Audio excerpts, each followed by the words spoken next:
The Bridges Burn podcast is brought to you by Youth Bar, Halifax's home for science-driven aesthetics and care you can trust. Their expert team delivers natural results with personalized care in a friendly, welcoming environment. As a Bridges Burn podcast listener, you're invited to use the exclusive code BridgesBurn for special pricing on your first Botox or filler treatment or one of their other many services. You can follow at Youth Bar HFX on Instagram to check them out and book your visit today.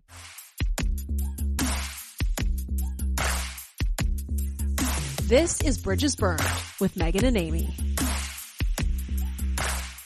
Erin Davis has had a career that only some of us get to dream of. She started off as a host on Good Morning Toronto, and then from there was asked to join the morning show on CHFI in Toronto, where she spent most of her career. She's had her own show on the W Network, wrote a book, and was inducted into the Canadian Broadcast Hall of Fame. This is Bridges Burn with Erin Davis. Thank you for that lovely introduction. Do we actually get to burn some bridges while I'm here? Because Do whatever, Erin. We would love Okay. All right, sure. We like to go all the way to the beginning to get to know somebody. And you were born into a military family. How did radio become your passion? Well, it's so funny. After all these years, I just had another connection come to me the other day.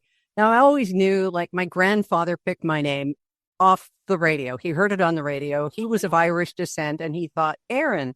And my parents were down to their third daughter, and I guess they were kind of out of ideas. But then I thought about it just yesterday, and I don't know why. I know I was signing a document to buy a cottage, and I realized Don being my middle name, which was kind of a takeoff on my dad's name, Donald, because I looked just like him, all bald and fat. But no, he wasn't fat. But dawn, like the sunrise, and that's where my entire career was set, was waking people up. So, and you're going to like this. Erin Davis, anagrammed, is, are you ready? Risen Diva.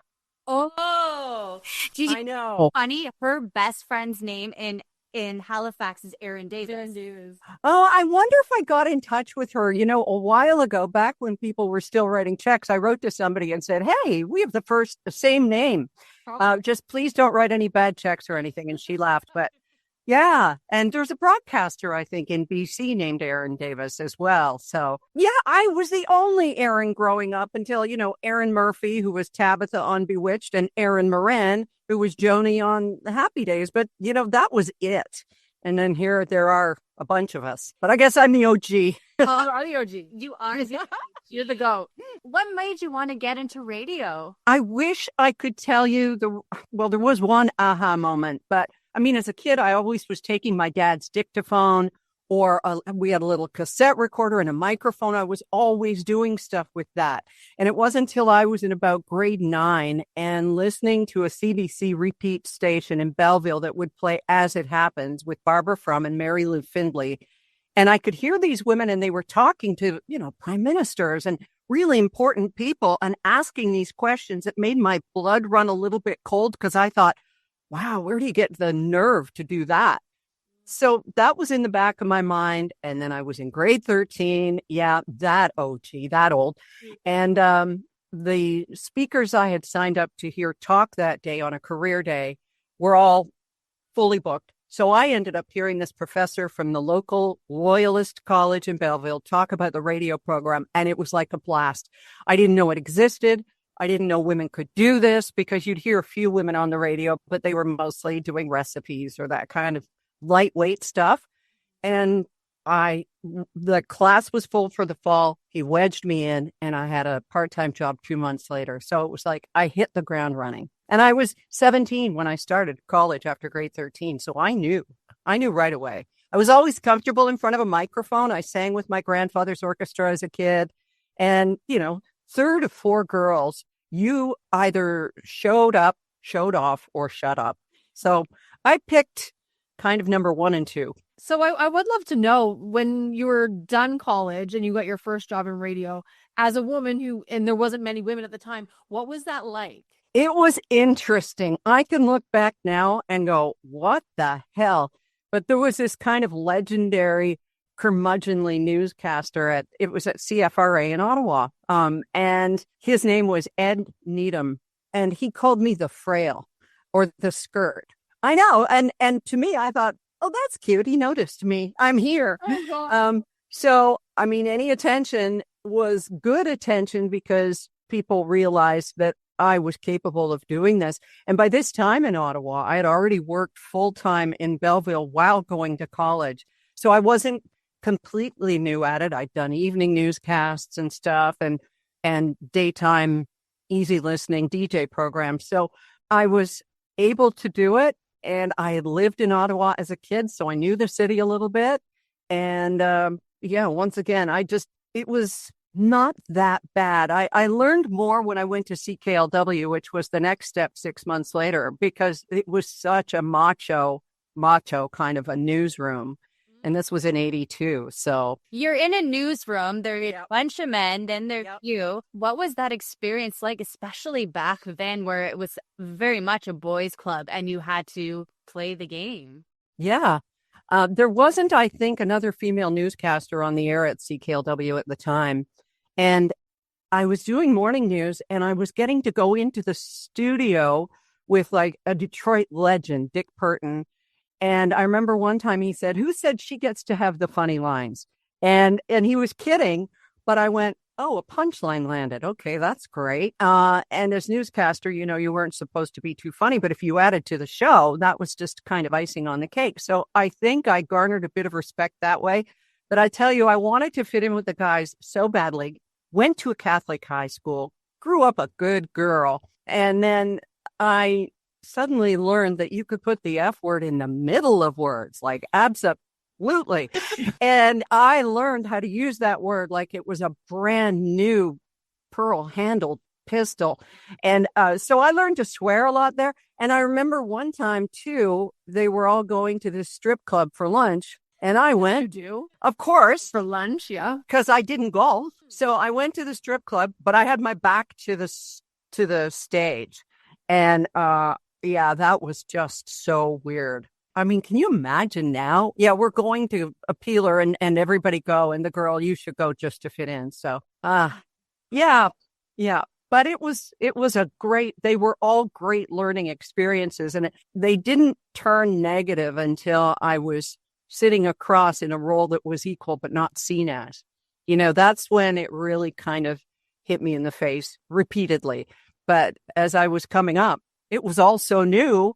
I was just glad to be there. Yeah. So tell us about that role where you were across from somebody and it was equal ground. And how did that feel? What happened? Well, at CKLW, it's funny because Purton was leaving. They brought in another morning team. They weren't working. So they came to me. I had accepted a job back in Ottawa as a midday talk show host. If you could imagine, at 19, a talk show host in the nation's capital, I couldn't even run the phones. It would have been a disaster.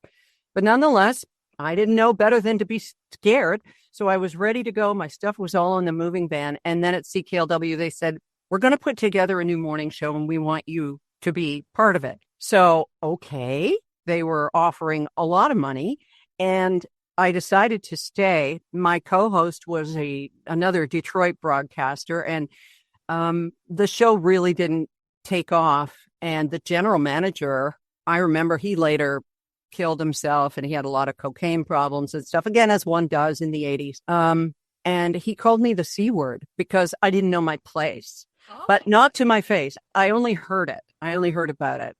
I'm sure it wasn't the last time. Yeah, I know it wasn't the last time, but that was the closest it came to actually hearing it. And so that show didn't last too long. And we were all really glad when it was canceled and they shut the radio station down. They closed their Detroit offices and just became music of your life. So packed my bags, went to Toronto and tried to get a job. So that was the first time that I thought, wait a second, this isn't all going to be fun and games. And there are big expectations and we're not living up to them. And there are some people who think it's my fault. Okay. So that's when that kind of sank in. But boy, I was glad to be let go from that station. You went to the Mecca of radio and had one of the most amazing careers in Toronto. You are like a unicorn. That's unheard of. So you ended up in Toronto on a successful morning show. You were so young when you started. What was that like? What was the stress, and especially being a woman at that time? It was awful in the first instance. You mentioned Good Morning Toronto. CKO was a network across Canada that was going up against CBC, but with none of the public money. And I was hired to do the morning co-host with a revolving lazy Susan of broadcasters, mostly on their way up or on their way down. I was never seen as an equal. One co-host, his wife was the producer. So any media or celebrity interviews, they all went to him. And he was practically illiterate. He was still not up for the job. But there we were. And then finally, when they brought in one guy I'd worked with before, and I heard him say that he was coming to save the radio station, I just went, that's it, I'm out. But I had met and married my husband there, and he had moved the Peter principle way beyond his abilities. And he's the first to tell you that as my boss. And so we met, married, both got out in the fall of 1988. And then the station went under about a year later. I think I had nothing to do with that, but the writing was on the wall. And that week in August, before I made my decision, I got 2 phone calls, one from CFRB, which was the news leader in Toronto. Wally Crowder was kind of a legend. He'd been there forever and was going to be forever because men are allowed to die at the microphone. And the other was from CHFI to come and do morning news on the Dawn Daynard show. And for once, instead of thinking, what would my parents want me to do? I decided to go where I'd have the most fun, and I chose CHFI. But that was some week in August. That's amazing. Yeah. It's funny you say that. I was just telling somebody that we interviewed, Moya. She did C100 in Halifax for 25 years. And I was telling her that when I was in Ottawa and I went to Algonquin College, we had to do interviews with disc jockeys. And I had Sandra from, I believe it was KISS. And she said that the difference between men and women in media is women know when to walk away, where men, you have to pry their dead bodies out of that chair. That's right. It's so true. And I don't know if that's a good thing. I mean, Marilyn Dennis and I talked about this when we both turned, I think, 50. We were just getting a coffee or something during some awards thing. And I said, is it time? When's it time? And she didn't seem to have the sense that I had. And I mean the sense as in the premonition, not the intellect, because she's beyond reproach in every way. She kind of was like me, like, it's like, we'll know when they tell us it's time to go. But, oh God, she has proven everybody wrong. Will she be the last of the firsts who get to stay this long? I don't know.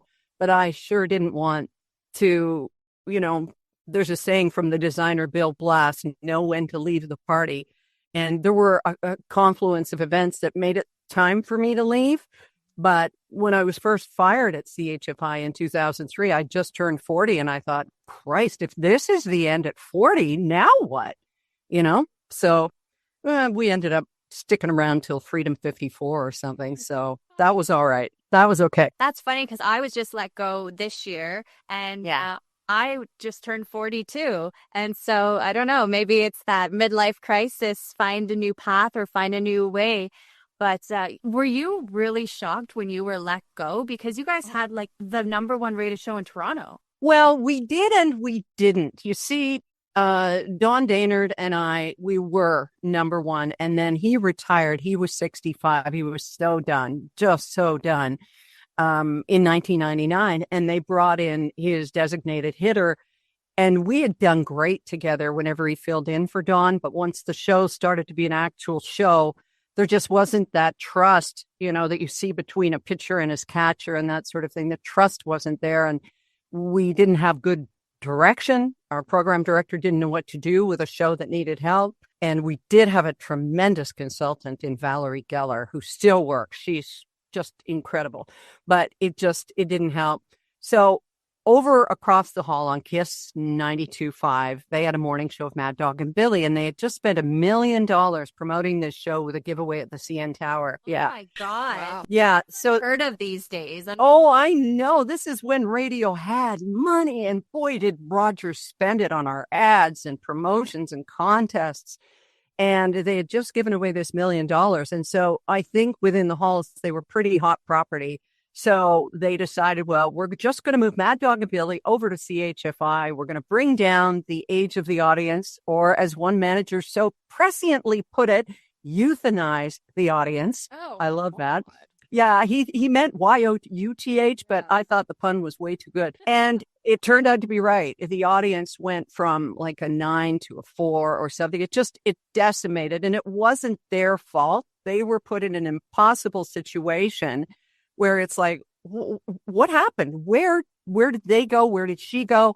And I had spent like 15 years building up a relationship with these people, one-on-one through emails and letters and phone calls. Oh my.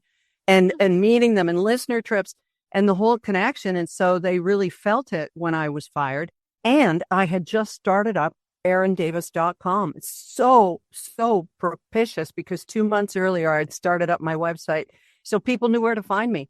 It all happened. I can only hope for you, Amy, that things are, as good as they can be for you, and that things roll your way the way they did for me. It didn't feel like it at the time. It just was hell in the hallways before the second door opened. But boy, what a learning experience and growth. Oh my God, so many growing pains. What was it like being having a co-host that was a legend and you're coming in? Did you learn a lot? Did you feel like you had to tiptoe or let him shine the most? All three.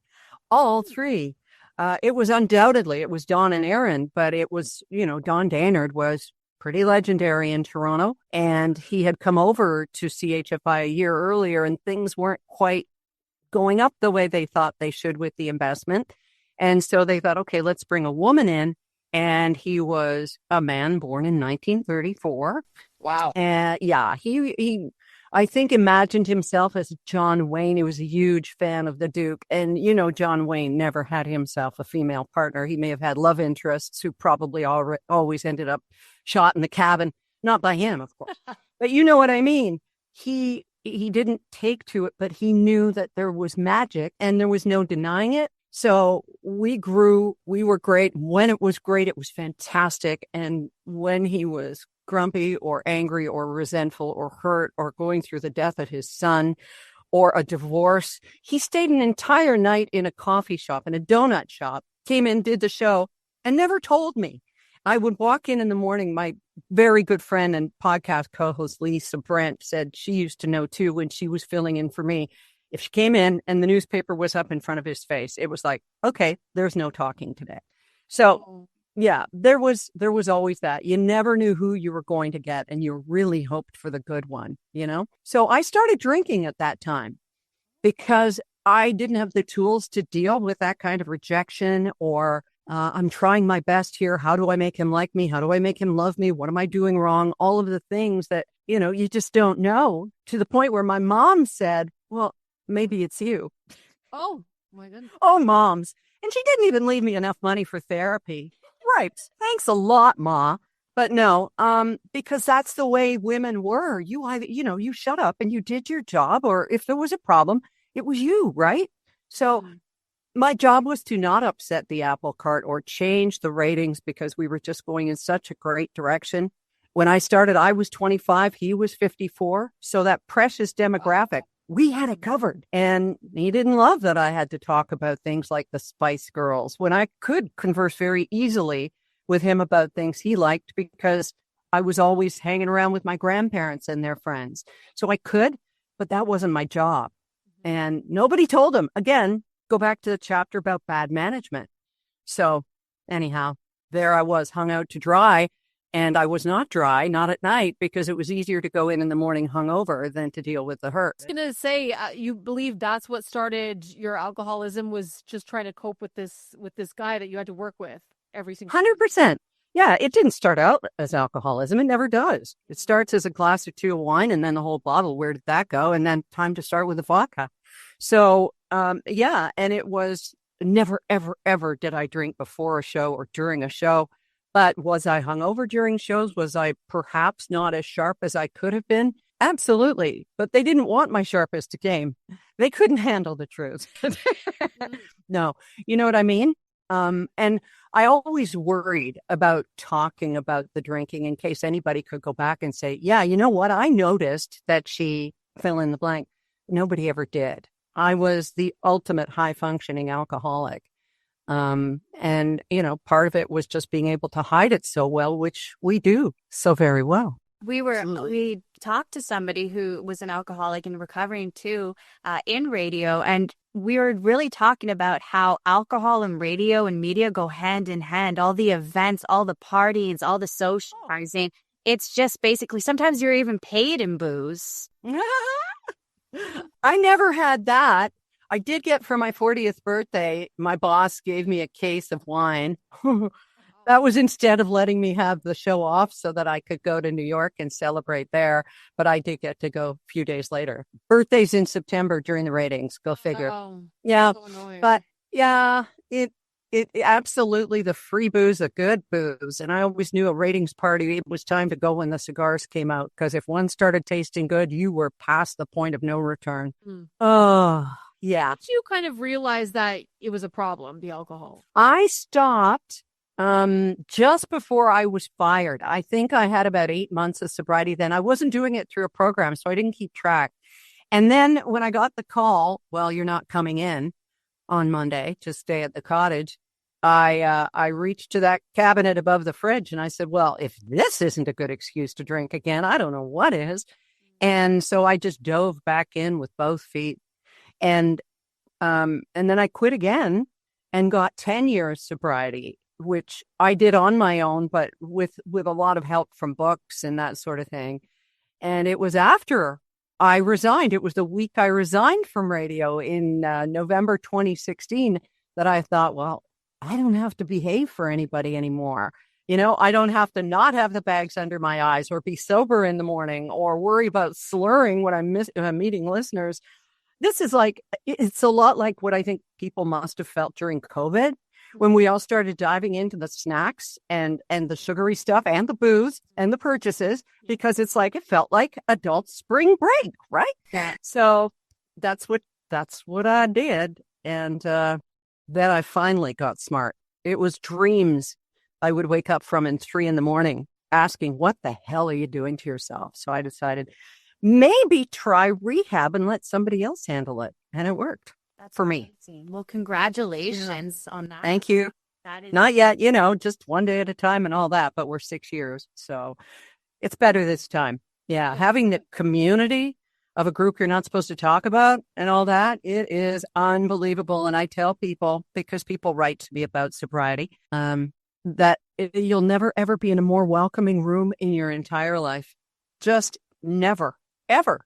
And, you know, you talk about the connection between booze and radio people and media in general. Writers, you know, look at all the gin-soaked journalists over the years. I think it's because the industry that makes people do things that aren't normal, like show up and talk or be on TV. Not that you're not normal. I mean, you guys both appear completely normal. Oh, we're insane. Yeah. No, we're fucked up. You have to be Yay. insane to be in media, I think. Everybody we talk to, we're all a little loose in the head, I think. Yes, exactly. And I Best think, way. oh yeah, the best way. But that's also what makes us more vulnerable and attracted to whatever's going to make those voices that are saying, you're not good enough, you're not thin enough, you're getting older. There are a million girls out there better than you. You know, something that shuts those voices up that maybe other people don't have at the same volume. I don't know. Were those internal struggles you had a lot? I mean, you're in Toronto, you're on a huge morning show, but you were still very young. Were you still like looking over your back, scared you were going to get replaced? The only time I ever did that was when a nasty little mole rat of a reporter with the National Post said he had seen the general manager of our radio station taking Marilyn Dennis out and that Dennis was going to be replacing me. And I wrote to him, Shannon Govani. I wrote to him and I said, how can you put something like that out there? Do you not realize what that does to the person it's about? And he said, well, I'm just reporting blah, blah, blah, blah, blah. So I don't know where he is now, but I hope he was replaced. Maybe by Marilyn Dennis. I don't know. It probably was. Yeah, but I don't hold it against her. I mean, they wanted to bring in, their Shaquille O'Neal or whatever and take the legs out from the table next to them. So I don't blame her at all. But that's the only time that I kind of went, uh-oh, maybe there is somebody looking over my shoulder. There was never anybody younger who came in. I remember somebody from our sister station at 680 News, not Lisa Brandt, but somebody who worked there said, oh, I'd go in and do mornings on our station, but only for Erin Davis money. And I thought, oh, I'm an adjective now. Okay. So That's an old man. Yeah, well, it is, but she didn't.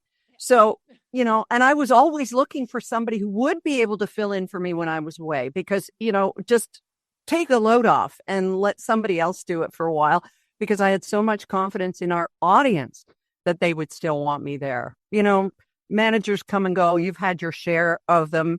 And most of them, it's kind of inexplicable that they are where they are. Oh, yeah. But the audience never wavered. They never wavered. Well, speaking of taking time off, you had your daughter Lauren. You were only off for a week.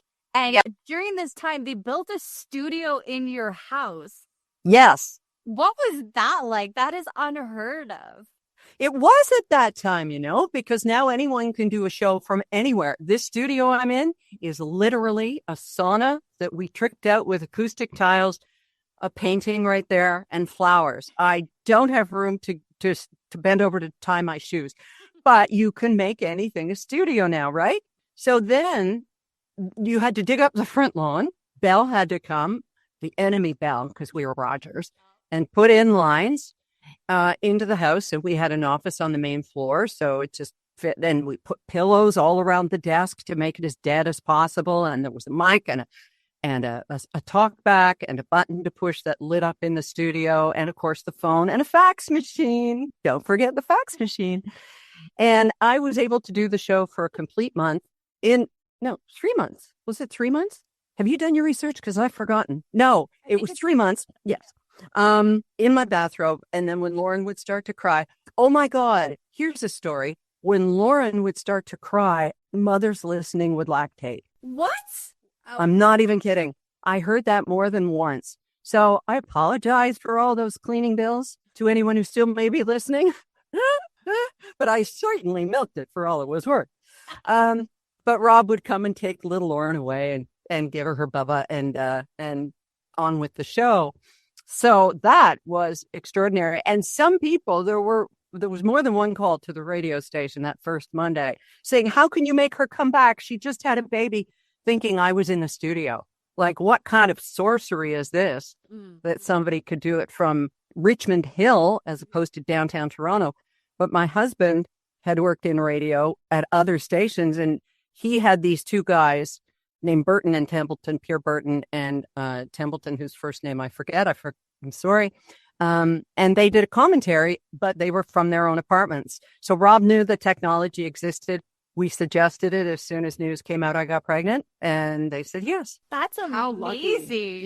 Yeah. And I didn't have to go on maternity leave or salary. I got to keep my spot in Toronto radio. I got to stay in my bathrobe.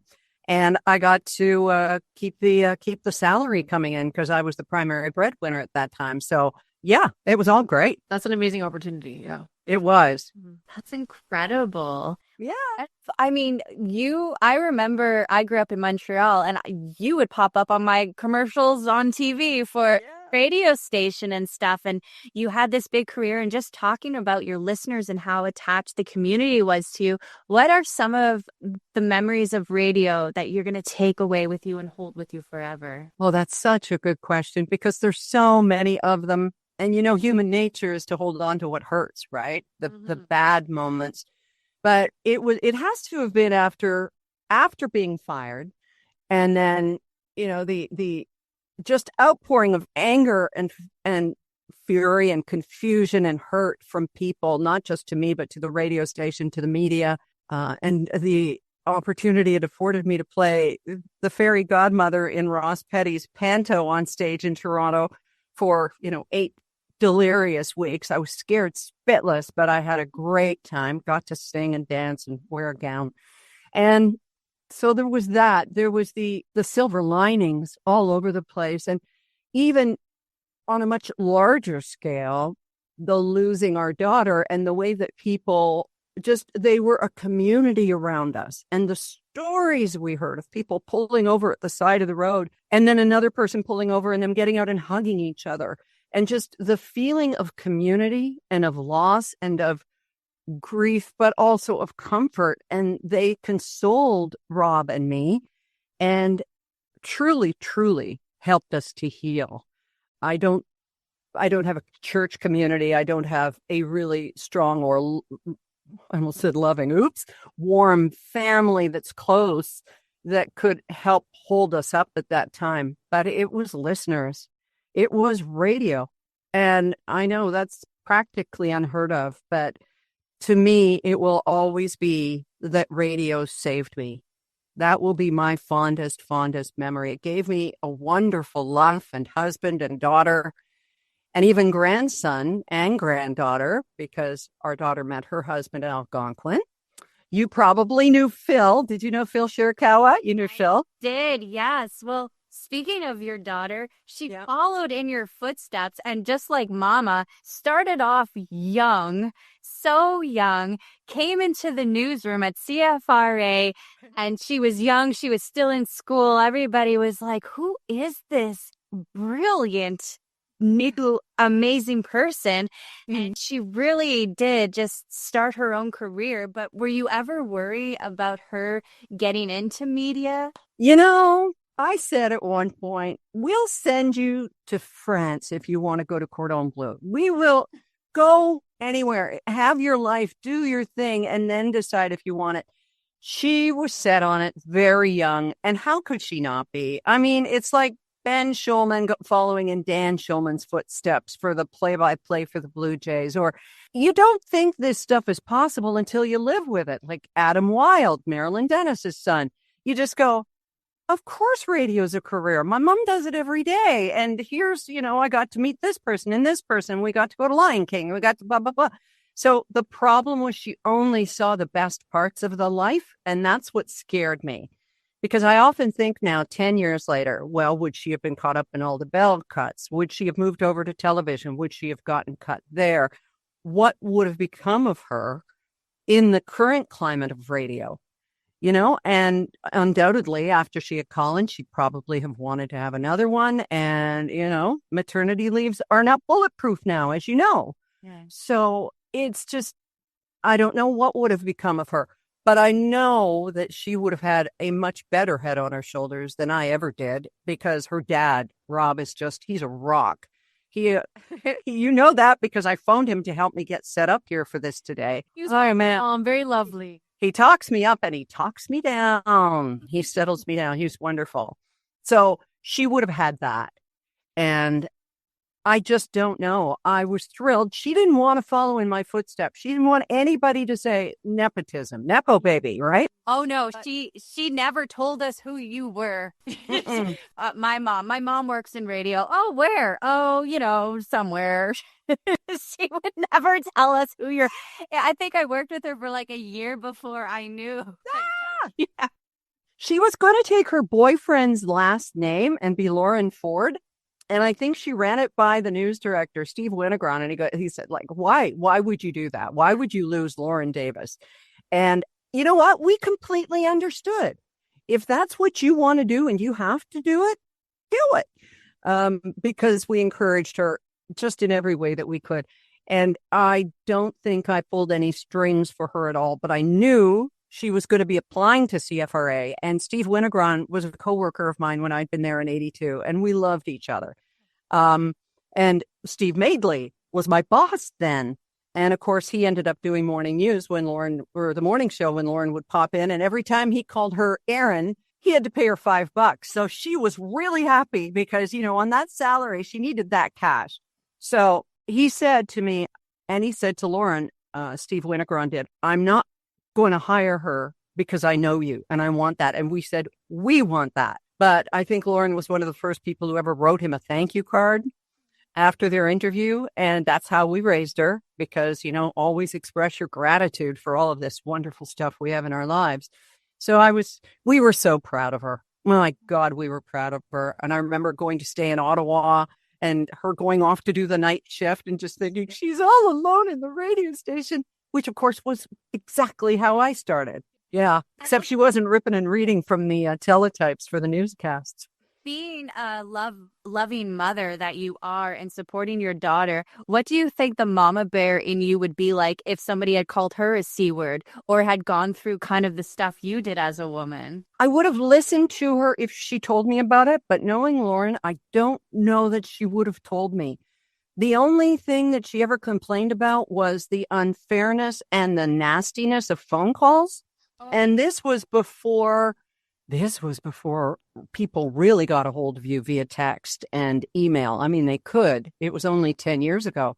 But that's what bothered her. And I always thought, and I think that radio stations and certainly CBC have moved in this direction where they have a buffer zone between the personalities and the randos out there who think that because you mention a certain politician's name, well, you're obviously slanted one way or the other. And I imbued in her something I learned so early on, and that was you cannot control what people hear, only what you say. And it was a little bit of a let them theory, and it took me a long time to learn it. But I was there for counsel for her, as was Rob. But I don't think that she ever would have called on Mama Bear because I don't know if she had any idea how I'd react because I don't know how I'd react. But I know Lauren could handle herself. And that was really comforting. Like you were saying, your daughter, Lauren, unfortunately and suddenly passed away 10 years ago in 2015. You were still working, and then you wrote a book, and it was called Mourning Has Broken Love, Loss, and Reclaiming Joy. How is writing a book different than telling your story on air on the radio? Wow, that, believe it or not, 6 years later, that's the first time, Amy, I've been asked that. Okay, fewer ums, better editors. I'm not saying an editor for this podcast, but you know what I mean. You get to express yourself and then go back and have second thoughts.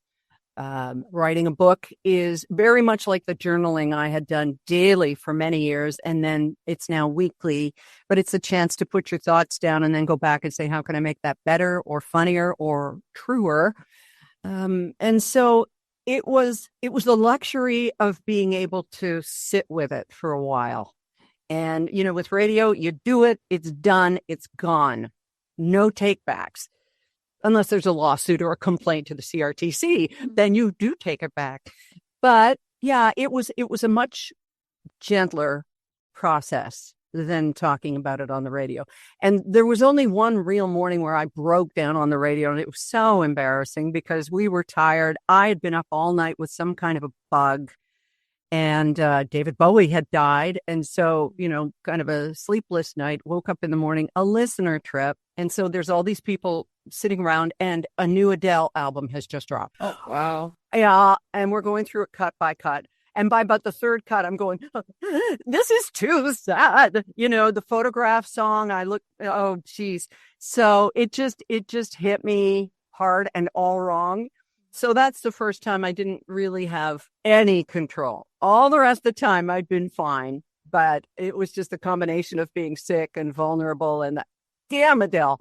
So yeah, Adele. I know all the feels. When I was in journalism school, I remember our teacher saying to us, watch this clip. Should that journalist have been emotional? And her answer was always no. And I think honestly, seeing someone like yourself or hearing someone like yourself be vulnerable and feel that emotion is an amazing thing. And although I would say that too, I'm so embarrassed I cried. I think it is a beautiful thing. And I think it's a good thing to show. It's a good thing for people to see. Well, it shows vulnerability. Yeah. And that's also it. And it sounds cynical, but it's another way to connect with people because then you're not just this happy, talking rock jock on the radio with time, temp, and who that was. You have depth. And if you have problems, the most important thing is not this happened to me. This is how I'm feeling. It's has it ever happened to you? How did you deal with it? And this might help you to deal with it. And it's just turning it all around so that there is something in it for the listener. And in your case, it would be vulnerability. And obviously, if you're crying about something that happened and it's, like a car going into a daycare or something horrific like that, you're showing you're human.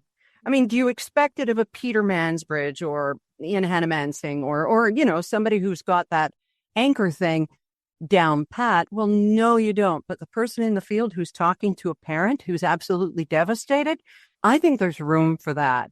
I really, truly do, is to show people the humanity that we seem to so easily forget. I believe in radio, especially these days. It's not about being the most clever or the smartest, but it's about being relatable. It's somebody driving to work, listening and being like, oh my God, this person gets me. They have the same sense of humor. They're going through the same life phase as I am. And I think that's how you get people now, because there are just so many options these days to be real, not to be AI, not to, just talk about everything. It's about the personality and being relatable. So being vulnerable is such a big part of that.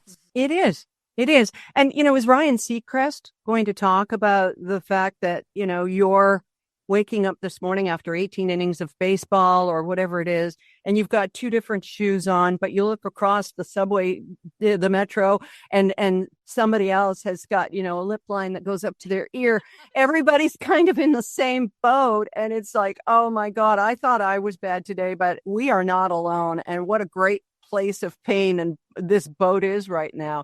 So it's just all the relatability. I'm screwed up. You're screwed up. And anybody who doesn't admit that, good for you. We don't believe them. No, we don't. Go back to Instagram. Yeah.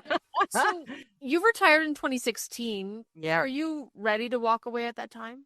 I was and I wasn't, Megan. I just, I'm kind of having seller's remorse now because I got a chance to go on the air for 9 months when we moved to Victoria because they had a mat leave that needed replacing at Ocean, which was a CHFI kind of format. I got to do it from home. I would upload the tracks to go from 10 in the morning till 3 in the afternoon.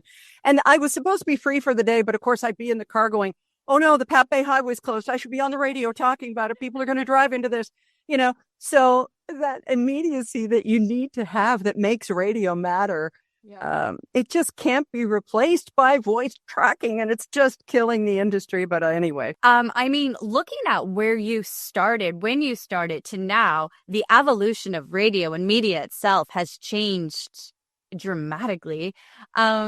If you were just starting now, do you think you'd still choose radio or just start a podcast, which you have?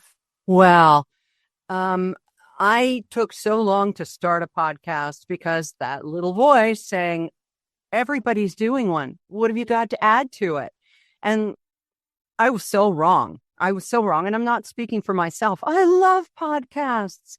But radio, I can't tell you an answer to that because it was just the right time. Women were just starting to get, the powers that be were starting to think, hey, let's make the radio show kind of reflect the kitchen table or the life of our listeners. Hey, what a concept.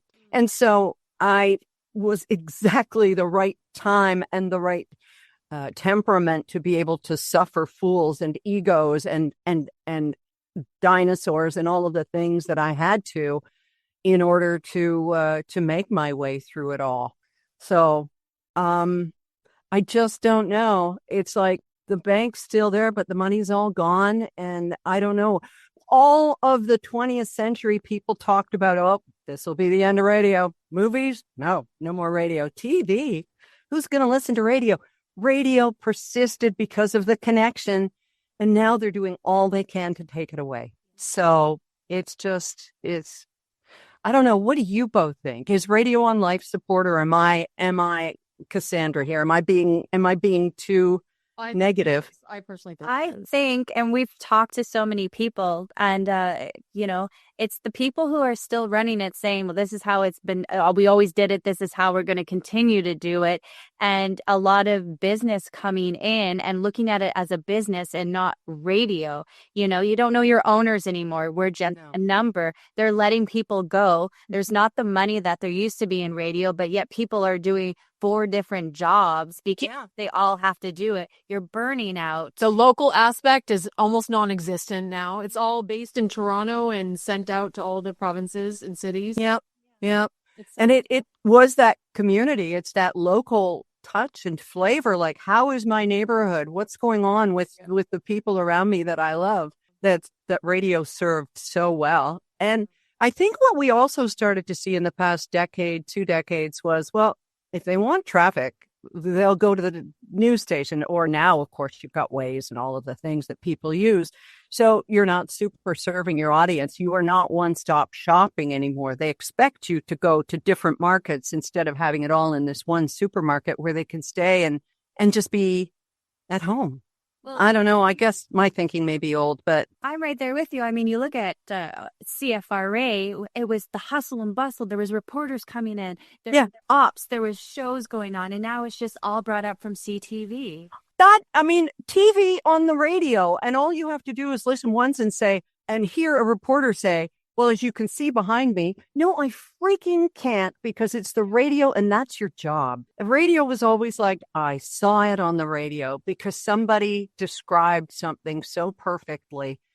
I've got so much love for this medium, and you don't want to be the one saying, they're killing radio, because I heard that, 20 years ago or 30 years ago with the people who liked it better the old way, before all the frails and skirts were on the show. But it is the bean counters. It is the companies. It's the people who are more interested in your cable and phone subscriptions than anything on the radio. They don't care. And God bless the small guys, the little person like My FM and those grassroots companies that are really, really trying to stay local and make it matter. It really is.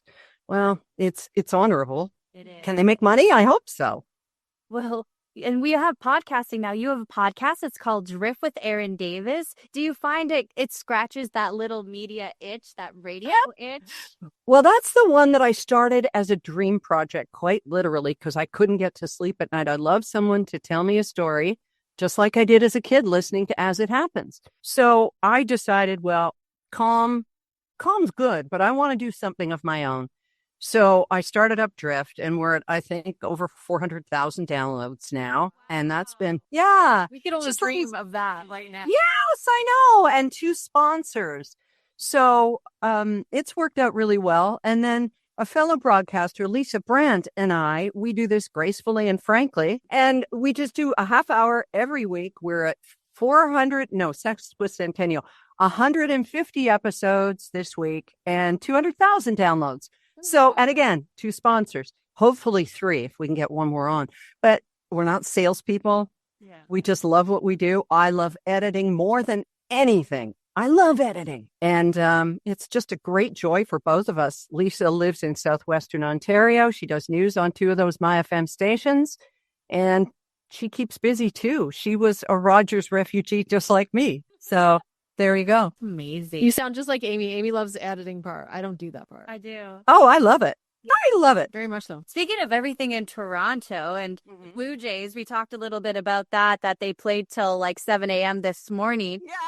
Not only were you featured on a few CDs for the Jays, you've sang the national anthem at a Blue Jays game. Oh yeah, lots of times. It was lots of fun. I did it with my bandmates. I did it with the morning show guys. I did it solo. I did it with Lauren. I got to do lots of games, and it was just such a thrill. Yeah. And it's a very, very fond memory. That'll be one of the ones that I take away. When I'm... You watched the entire game last night? Yes, we did. We're West Coast, sweetie. That's one of the benefits. It was easy for you guys, okay? Yeah, midnight. So it was good. It was really good. Not how we wanted it to end. Yeah, we do have time. Yeah. And nobody expected this. Nobody did. We love being the underdogs, don't we? Just like you two. Look at you both. This is great. How long has this podcast been going? I know I should know this. I'm sorry. We're moving. We kind of started the idea in the summer, and then we started recording in July. Yeah. And then started posting all of them in September. Yeah. Great. Give me the elevator pitch. What's the show? Season 1 is Women in Media, the women who have been on the sidelines working in a very male-dominated industry. And then we'd like to go to like lawyers, doctors, military. But we've also been told, I mean, I'm sure you were told this too, like when we started, don't burn bridges, don't burn bridges. Like it was, and it always kind of translated to me like, so I can't just say the truth. I'm not saying anything bad about you. I'm just telling people how you treated me, which I don't think is fair. And I think we both were treated like that. I'm sure most women in the industry have been. And especially after Amy got let go, we were just kind of like, fuck it. Like, we want to talk. And if that creates a burned bridge, then so be it. Yeah. I think there's so many managers, PDs who are in powerful positions who shouldn't be, Oh, yeah. have just been there to be there. They don't see change. They don't want you to be yourself. And they're really the ones I think are killing it. So like their egos, male ego is killing it. Yeah. You speak up as a woman, you're told to know your place. Yep. Yep. And now, of course, so very easily replaced, or so they think. Yeah. Maybe you're not. Maybe you're not. Well, nowadays we can talk and do whatever we want on our own podcast. No one's going to replace us on our own podcast anymore. So, Well, so you trust each other. Okay, that's a good thing to know. You never want to know. Although that would be a good story, right? Two podcasters, and then they start, doing stuff behind each other's backs. And we can plant that. We can plant that. Like a movie, it'll be like a murder on the. oh, good. She went there. She went down the murder road right away. I love that. Okay. Well, the murder podcasts are the hottest. So just find new co-hosts to kill every week. I know I could have sometimes. Honest to God, it's been such a pleasure talking to you, and you truly are an icon.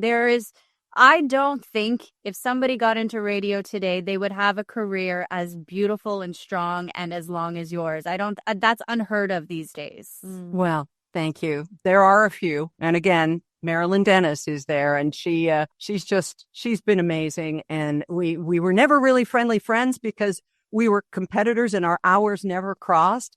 But I just have so much respect for her and for you for keeping it going, keeping your joy and passion and your need to communicate going. And I just hope that you both have all the success in the world, because there's room enough for all, right? And I think that's what we're learning too, because I think it is a competitive field for women. So we're always kind of, on our own and looking ahead, and that's the competition. But oh my goodness, when we all come together and work together and support each other, we can take over the world. Oh, would that were true. And I'm on board. Just sign me up. Is there anything else you'd like to end with or say about your career, or to anybody who's starting off in media these days? If you truly love it and you have to do it, do it. You will find a way. And don't let the assholes get you down. F them all but 6. You'll need pallbearers. And what else? In the words of my grandmother, love many, trust few, and always paddle your own canoe. There you go. What a great way to end it off. Thank you. Thank you.